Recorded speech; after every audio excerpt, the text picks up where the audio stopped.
بسم الله الرحمن الرحيم وإذا طلقتم النساء فبلغن أجلهن فأمسكوهن بمعروف أو سرحوهن بمعروف ولا تمسكوهن ضرارا لتعتدوا ومن يفعل ذلك فقد ظلم نفسه إلى آخره۔ سورہ بقرہ کی آیت نمبر 231 ہے۔ اس کے اندر طلاق کے مسائل چل رہے تھے۔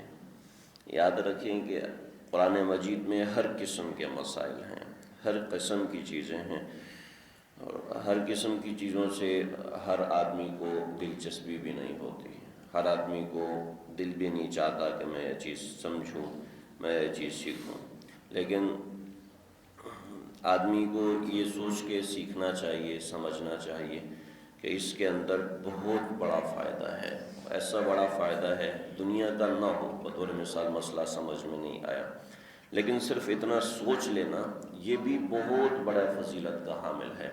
ایک عالم ہے اور ایک عام آدمی ہے، اس نے ایک رات ایک مسئلے کو سوچتے ہوئے گزاری کہ اس میں یہ جائز ہے یا یہ ناجائز ہے، میں سوچتے ہوئے گزاری۔ اللہ تعالیٰ محض اس سوچ کے اوپر اس کی بخشش فرما دیتے ہیں۔ ایک عالم کو اللہ نے بہت بڑی کرامت عطا فرمائی، اور کرامت کس وجہ سے عطا فرمائی؟ صرف اس وجہ سے عطا فرمائی کہ میں صرف یہ سوچ رہا تھا کہ سور العسدی جو شیر ہے اس کا جھوٹا نجس ہے، لیکن جب شیر کسی انسان کو کھا رہا ہوتا ہے کہ وہ انسان اس سے ناپاک ہو جاتا ہے یا نہیں ہوتا؟ ایک واضح مسئلہ ہے کہ میں یہ سوچ رہا تھا، تو اللہ نے اس محض اس سوچ کی برکت سے مجھے بہت بڑی کرامت عطا فرمائی۔ تو یہ جائز اور ناجائز کو سیکھنا، یہ سیکھنے کی کوشش کرنا، سیکھنے کے اندر لگنا، یہ اس کے انعامات اتنے زیادہ ہیں کہ میں اور کیا کوئی بھی اس کو بیان نہیں کر سکتا۔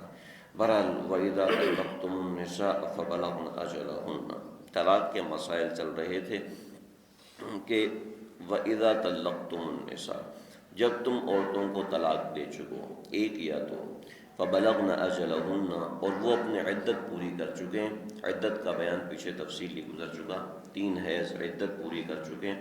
دیکھیں اللہ تعالیٰ کو کتنا انسان کے گھر اور خاندان کے جوڑ کا خیال ہے کہ پہلے کیا کہا؟ الطلاق مرتان فإمساک بمعروف، کہ طلاق 2 ہیں، اس کے بعد سب سے پہلی چیز فإمساک، کہ فا لایا کہ فوراً جوڑ لو، توڑو نہیں، جوڑ کے رکھو، ایک یہ چیز یہاں پر اللہ تعالیٰ فرما رہے ہیں۔ جب وہ عدت پوری کر چکے فَأَمْسِكُوهُنَّ بِمَعْرُوف، تو ان کو معروف طریقے سے، اچھے طریقے سے اپنے پاس روک لو، یعنی کہ دوبارہ نکاح کر لو۔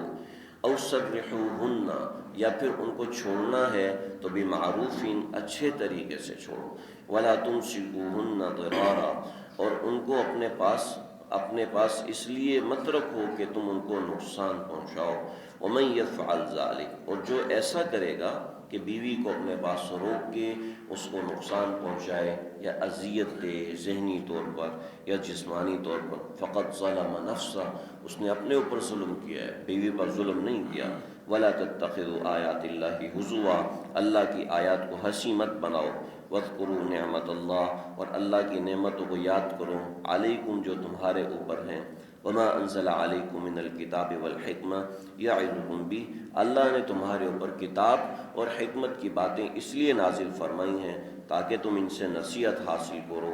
واتقوا اللہ، اور بیویوں کے معاملے میں اور طلاق کے معاملات میں اور دیگر معاملات میں اللہ تعالیٰ سے ڈرتے رہو۔ وَاعْلَمُوا، اور یہ بات جان لو، ان اللہ بكل شيء علیم، اللہ خوب جانتے ہیں تمہارے دلوں میں کیا ہے۔ طلاق دینے سے، بیوی کا خلا لینے سے، یا طلاق کس کیفیت میں دی، اللہ تمہیں اس میں خوب جانتے ہیں۔ یہ آیت نمبر 231 کا میں نے مفہوم عرض کر دیا۔ 2-3 چیزیں ہیں اس کے اندر۔ جب طلاق کی عدت پوری ہو گئی، پہلے میں نے عرض کر دیا کہ ہمارے ہاں طلاق کا مطلب ہوتا ہے 3 طلاق، قرآن مجید کی لغت میں یہ مطلب نہیں ہوتا، عرب کی لغت میں یہ مطلب نہیں ہوتا۔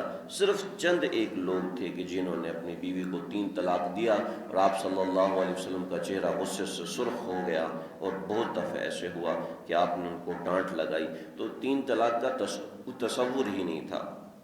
طلاق دے دی ایک طلاق، اور یہاں پر معاملہ ہے کہ اگر مجبوراً طلاق دینی ہی پڑے تو صریح الفاظ میں طلاق دے، کسی کنایا وغیرہ میں طلاق نہ دے۔ بہرحال بیوی کو طلاق ہو گئی، فبلغن اجلہن، اس نے اپنی عدت پوری کر لی۔ عدت میں مناسب طریقہ یہ ہے کہ بیوی شوہر کے گھر میں اپنی عدت پوری کرے، بھلے سے ایک طلاق ہے یا بھلے سے 3 طلاق ہے، شوہر کے گھر میں عدت پوری کرے۔ عدت کے بعد اللہ فرمائے فَأَمْسِكُوهُنَّ، ان کو گھر میں ہی رکھو، بمعروف، معروف طریقہ کا مطلب ہے کہ دوبارہ نکاح کر لو۔ ان ارادو اصلاح کی قید پیچھے لگی تھی، یہاں پر ہے، اور سورہ تحریم کے اندر کچھ اور شقیں ہیں کہ ان کو کس طریقے سے نکاح کرنا ہے، کہ 2 گواہ نکاح میں لازمی ہونے چاہیے، اس کے بغیر نکاح نہیں ہوگا۔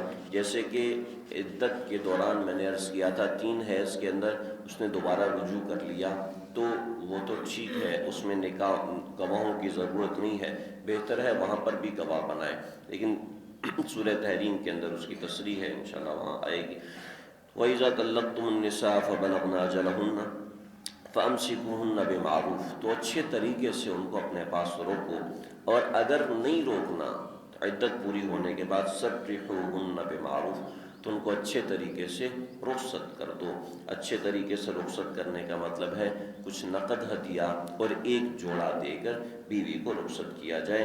یہ یعنی کہ طلاق ایسی چیز ہے جو خاندانوں کو آپس میں لڑا دیتی ہے، یہاں پر اللہ فرما رہے ہیں کہ ان کو ہدیہ دے کر اچھے اور معروف طریقے سے گھر سے رخصت کرو، تاکہ جھگڑا وغیرہ کا معاملہ نہ ہو سکے، کہ طلاق جو ہوئی ہے مجبوری میں ہوئی ہے نہ بن سکے۔ اگر دوبارہ بننا چاہیں تو 1 طلاق دیا یا 2 دیے ہیں تو اس میں دوبارہ نکاح ہو سکے۔ وَلَا تُمْسِكُوهُنَّ ضِرَارًا لِتَعْتَدُوا، اور تم بیویوں کو نقصان پہنچانے کے لیے اپنے پاس مت روکو کہ تم حدود سے تجاوز کرو گے۔ معاملہ یہ ہے کہ بیوی کمزور ہوتی ہے، اور کچھ لوگ ایسے ظالم ہوتے ہیں کہ بیویوں کے ساتھ ایسا سلوک کرتے ہیں کہ پتھر بھی رو پڑیں، ایسا گندہ اور ایسا برا سلوک کرتے ہیں۔ یہاں پر اللہ نے سفارش فرمائی ہے کہ تم ان کو، بیویوں کو نقصان نہ پہنچاؤ۔ دیکھیں نقصان کا کہ 2 صورتیں ہیں، نمبر 1 جسمانی طور پر نقصان پہنچانا، نمبر 2 ذہنی طور پہ نقصان پہنچانا، دونوں قسم کا نقصان نہ پہنچاؤ۔ وَمَن يَفْعَلْ ذَلِكَ، جو ایسا کرے گا تو یہ سمجھ رہے میں مار تو بیوی کو رہا ہوں، غصہ میں بیوی کے اوپر کر رہا ہوں، لڑائی میں بیوی سے کر رہا ہوں، اللہ فرما رہے ہیں دیکھیں میری بات غلط ہو سکتی ہے، دوسری باتیں غلط ہو سکتی ہیں، اللہ فرما رہے فقط ظلم نفسہ، اپنے اوپر ظلم کر رہا ہے۔ خاندان کی لڑائی، خاندان کے اندر اتفاق جب ہوتا ہے، خاندان بنتا ہے میاں اور بیوی سے، میاں اور بیوی نہیں ہوں گے تو بچے کہاں سے ہوں گے، پھر ان کی اولادیں، پھر ان کی بیویاں، یہ کہاں سے آئیں گے، پھر ان کے شوہر، یہ کہاں سے آئیں گے۔ جب میاں اور بیوی کے اندر ہی اتفاق اور حسن سلوک نہیں ہے تو خاندان کے اندر بھی ایسا ہی معاملہ ہوگا، بچے نفسیاتی مریض ہو جاتے ہیں، خاندان کے جھگڑے ہو جاتے ہیں، بیوی جا کے میکے میں اپنی شکایتیں کرتی ہے، اور پھر وہاں سے دل برا ہوتا ہے، دل برا ہونے کے بعد اخلاق برے ہوتے ہیں، پھر خاندانوں میں لڑائیاں ہو جاتی ہیں۔ جو رشتے ایسے تھے کہ پگڑی اتار کے پاؤں میں رکھنے کو تیار تھے، وہی کلاڑی لے کے کھڑے ہوتے ہیں کہ میں تیرا سر کاٹ دوں گا، تو ایسا معاملہ ہوتا ہے۔ وَلَا تَتَّخِذُوا آیَاتِ اللَّهِ هُزُوًا، اللہ کی آیات کو ہنسی میں نہ اڑاؤ، بس یہ تو ہوگا مولویوں کے لیے ہوگا، یہ فلاں کے لیے ہوگا، میرے لیے سب سے پہلے۔ وَلَا تَتَّخِذُوا آیَاتِ اللَّهِ هُزُوًا، اللہ کی آیتوں کو ہنسی مت بناؤ۔ اس کے اندر ایک اور مسئلہ بھی مفسرین نے ذکر فرمایا ہے کہ اگر ہنسی میں بھی طلاق دے دی، اگر مزاح میں بھی طلاق دے دی تو طلاق واقع ہو جائے گی۔ جدہن جد وہزلہن جد، کہ اس میں اگر آپ نے سنجیدگی میں طلاق دی تب بھی طلاق ہے، اور اگر ہنستے ہوئے طلاق دے دی جب بھی طلاق ہے۔ کہتے ہیں میں نے تو مذاق کیا تھا، اور مذاق میں کون سی طلاق ہوتی ہے، مذاق میں بھی یہ چیز ہو جاتی ہے۔ اور دوسری بات 3 چیزیں ہیں جو کہ مذاق میں بھی ہو جاتی ہیں، ہنسی میں بھی ہو جاتی ہیں۔ پہلی چیز طلاق، دوسری چیز نکاح، تیسری چیز رجعت، یعنی کہ بیوی سے دوبارہ رجوع کریں۔ تو یہ نکاح بھی ہنسی مزاح میں ہو جاتا ہے۔ ہمارے کالجوں اسکولوں میں ایسی بہت سی چیزیں ہوتی ہیں کہ دوسروں کے سامنے شادی کر رہے ہوتے ہیں پروگرام کے اندر، اور ایجاب و قبول ہو رہا ہوتا ہے، وہ شادی ہو چکی ہوتی ہے، آگے بچی جہاں پر جاتی ہے الیاذ باللہ کیا ہوتا ہے۔ وَاذْكُرُوا نِعْمَتَ اللَّهِ عَلَيْكُمْ، اللہ کی نعمتوں کو یاد کرو۔ غصے میں آ کے طلاق دینے والے اللہ کی نعمتوں کو یاد کریں، غصے میں آ کے آپ پہ سے باہر ہو کے بیوی کو مارنے والے اللہ ہم سب کے حال پہ رحم فرمائے۔ اس کے اوپر اللہ کی نعمتوں کو یاد کرے تو یہ غصہ ختم ہو جائے گا۔ اس قسم کے معاملات لڑائی والے، وَمَا أَنزَلَ عَلَيْكُم مِّنَ الْكِتَابِ وَالْحِكْمَةِ يَعِظُكُم بِهِ، تمہارے اوپر کتاب اور حکمت اس لیے نازل کی ہے تاکہ تم ان سے نصیحت حاصل کرو، ان سے مزاح نہ کرو۔ وَاتَّقُوا اللَّهَ، اللہ کا ڈر رہے گا تو ایسے معاملات نہیں ہوں گے۔